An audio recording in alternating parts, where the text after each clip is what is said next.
Et salut à tous les amis, et c'est Errol. Et on se retrouve donc pour la suite de notre playthrough sur Resident Evil 2, c'est l'épisode 5. Et je suis ravi de vous retrouver, d'autant plus que l'épisode 4 a été assez bien regardé, je trouve, par pas mal de gens.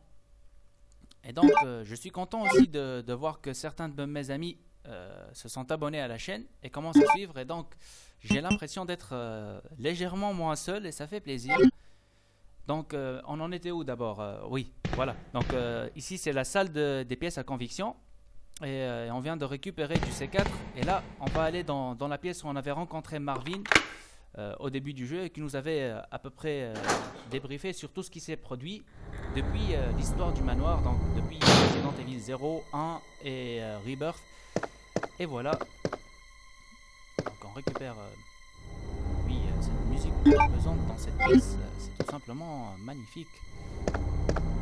Les ambiances très très bien travaillées. Et là, un zombie sans tête. C'est bien ça. Ah, Marvin. Ouais. What's up, Marv?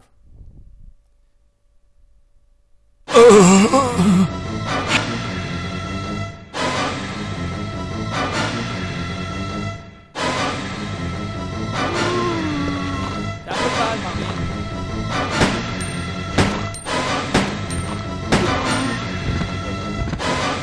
Oulala, et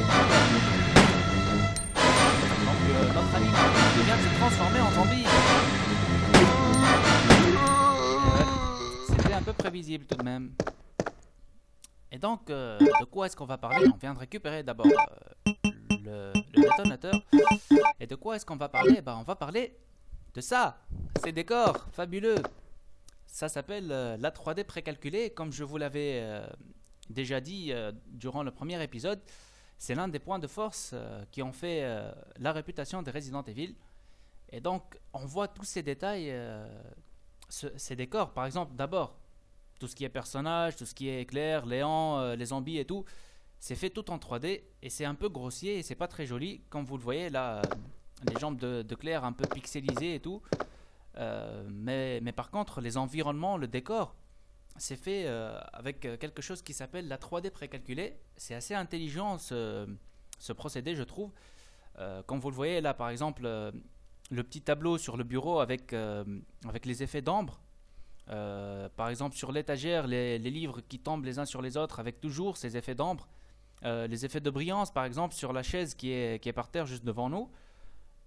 C'est assez monumental, je trouve, surtout pour un jeu qui est sorti en 98 et qui utilise la puissance graphique d'une PlayStation 1. Donc c'est à peu près rien du tout comparé à tout ce qu'on a aujourd'hui.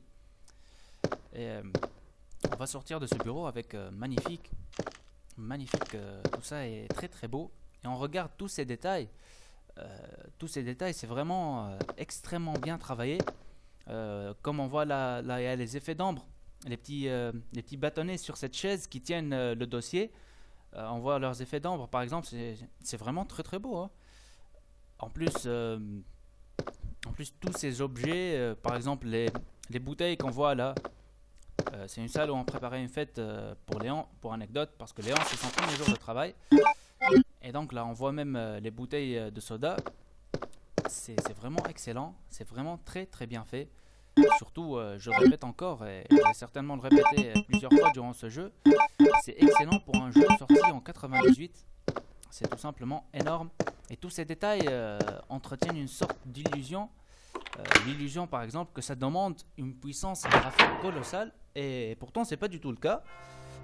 Et c'est très intelligent, c'est très très bien fait. En fait l'astuce c'est que ce sont en réalité des images en 2D et pas en 3D, mais qui sont extrêmement bien travaillées avec les effets de brillance, les effets d'ombre qui donnent cette impression que c'est de la 3D et qui nous permettent de faire plus de puissance. Et là on voit ce magnifique commissariat avec tout ce qui est carrosserie là-haut. Parce que c'est un lieu culte de ce Resident Evil, et même cette musique d'accompagnement elle est très très bien trouvée. C'est très très beau comme vous le voyez, c'est assez épique quand même. Et pour anecdote, je sais pas si je l'ai dit, mais ce commissariat était au départ un musée qui a été réquisitionné par la police de Raccoon City. Et franchement, ils ont plutôt bien fait. Et donc, je disais, ces qualités graphiques, un peu à l'avance, à l'époque, permettaient de faire des choses très très belles. On pouvait travailler les effets d'ombre, par exemple, et les effets de brillance, grâce à cette astuce, celle qui fait que la caméra est fixe. Et oui, la caméra est fixe, donc l'ombre et la brillance, ça ne change pas, puisque on cerne l'angle. C'est pas la même chose pour les objets qu'on peut bouger ou pour les personnages, parce que il faut prendre en considération plusieurs angles. Et là, vous voyez, par exemple, l'ombre derrière la machine à écrire, elle ne change pas. Elle ne change pas, c'est très facile à faire quand la caméra est fixe comme on le voit là, et l'ombre de la petite lampe juste en dessus de la porte, c'est vraiment épique. Et en plus, tout ça a été étoffé et poussé à son maximum, cette façon de faire, sur Resident Evil Rebirth et sur Resident Evil 0. Parce que là, ils ont ajouté des trucs plutôt malins, par exemple des chandeliers avec des flammes qui vacillent. Autre chose, par exemple, je parlerai par exemple dans Resident Evil 0, par exemple dans le métro, ou le train plutôt, il y avait des fenêtres cassées et les rideaux qui vacillaient sous l'effet du vent alors que le train filait à toute allure.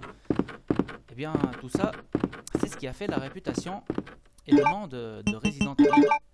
Toute cette puissance, toute cette beauté, plutôt pas une puissance, une beauté qui a fait la réputation du jeu. Et là eh ben, on va foncer vers le bureau du chef Brian Irons, un flic ripou, malheureusement, qui reçoit des pots de la part de Umbrella pour fermer les yeux sur tout ce qui est bizarrerie, par exemple, comme les incidents des montagnes Arklay. Et c'est un type un peu bizarre et un peu étrange, vous allez le voir tout de suite d'ailleurs. Et là, c'est le cadavre de la fille du maire dont on avait entendu le cri tout à l'heure.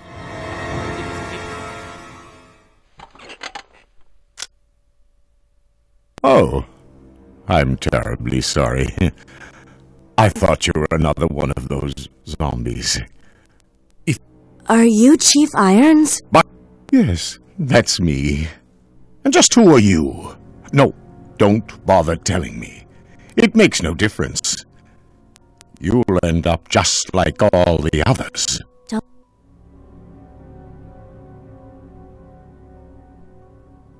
That's the mayor's daughter. I was told to look after her, but I failed miserably. Just look at her. She was a true beauty. Her skin nothing short of perfection. But it will soon putrefy, and she will turn into a zombie within the hour, like all the others. There must be some way to stop it. Yes, in a manner of speaking, there is.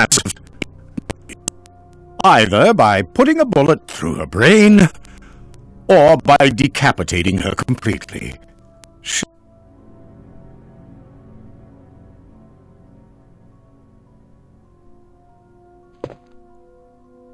And to think that taxidermy used to be my hobby.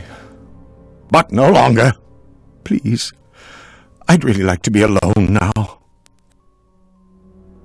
Alors voilà, donc découverte du personnage du chef Brian Irons, qui d'ailleurs était pratiquement obligé d'être à la solde de Umbrella, puisque Albert Wesker, l'un des personnages qu'on adore dans la saga Resident Evil, eh bien Albert Wesker était lui le chef des Stars, et même s'il travaillait, même s'il était plutôt supposé travailler sous les ordres du chef Irons, eh bien il avait la main sur lui, puisque Albert Wesker, comme vous le savez, est l'un des gros cerveaux de Umbrella. C'est aussi, à part le fait que c'est un flic, c'est aussi un scientifique extrêmement brillant. Et dans Resident Evil 5, on apprendra qu'il a été en quelque sorte fabriqué par le docteur Marcus pour être une sorte de perfection. Et là, en parlant de perfection, c'est très très beau.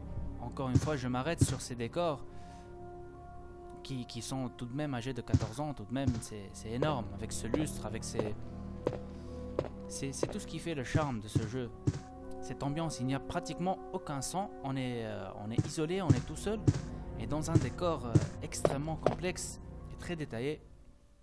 Et là donc, le chef Irons, qui est un flic ripou, et on aura une mission dans Resident Evil Operation Raccoon City, où on sera par exemple dans cette pièce là, par exemple, on va venir ici chercher certaines informations que détenait le chef Irons et qui étaient compromettants pour la société Umbrella.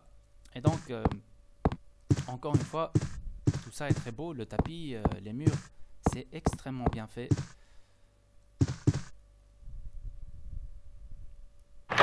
C'est l'arrière-bureau du chef Irons. Il déposait des trucs de collection ici. Il faisait des... Oula, des pas. On n'est pas seul, les amis. Le doute n'est plus permis là, on n'est pas seul.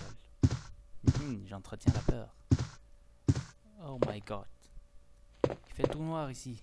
Ouvrons la lumière.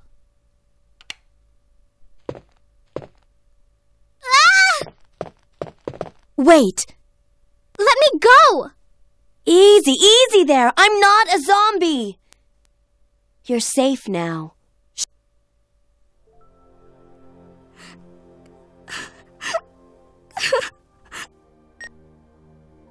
Leon, come in. I found the girl, and I've cleared the wreckage that was blocking the corridor. Got it.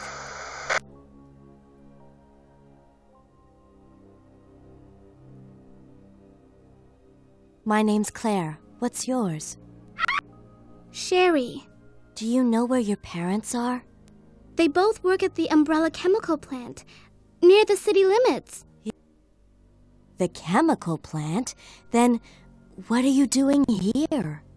My mom called and told me to go to the police station because it was too dangerous to stay at home. From the look of things, I'd say she was probably right. But it's dangerous here as well. You'd better come with me. What? But there's something out there. I don't know what it is, but I saw it. Much larger than any of those zombies. And it's coming after me. What was that? That's what I was telling you about. It's here. Sherry, wait!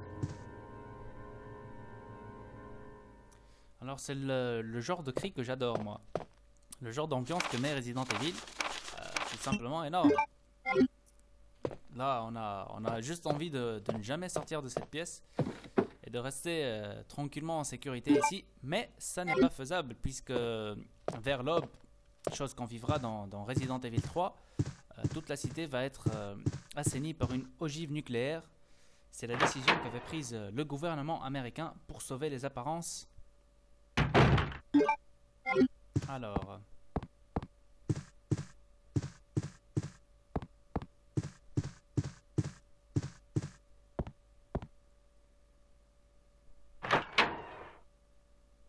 on va retrouver notre cher chef Irons. Eh, bah il a disparu. Chief? Ouais. Non mais t'es où toi? Donc le chef Irons s'est tiré.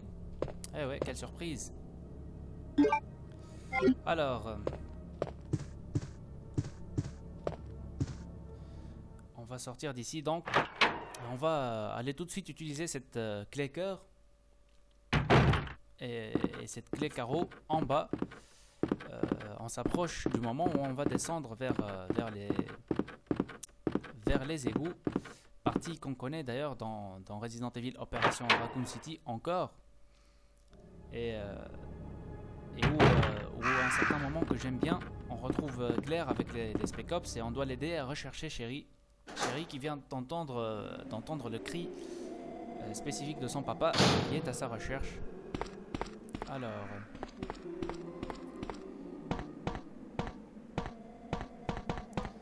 j'aime bien passer par là parce que, comme je vous l'ai dit d'ailleurs, je préfère Resident Evil 3 à celui-ci.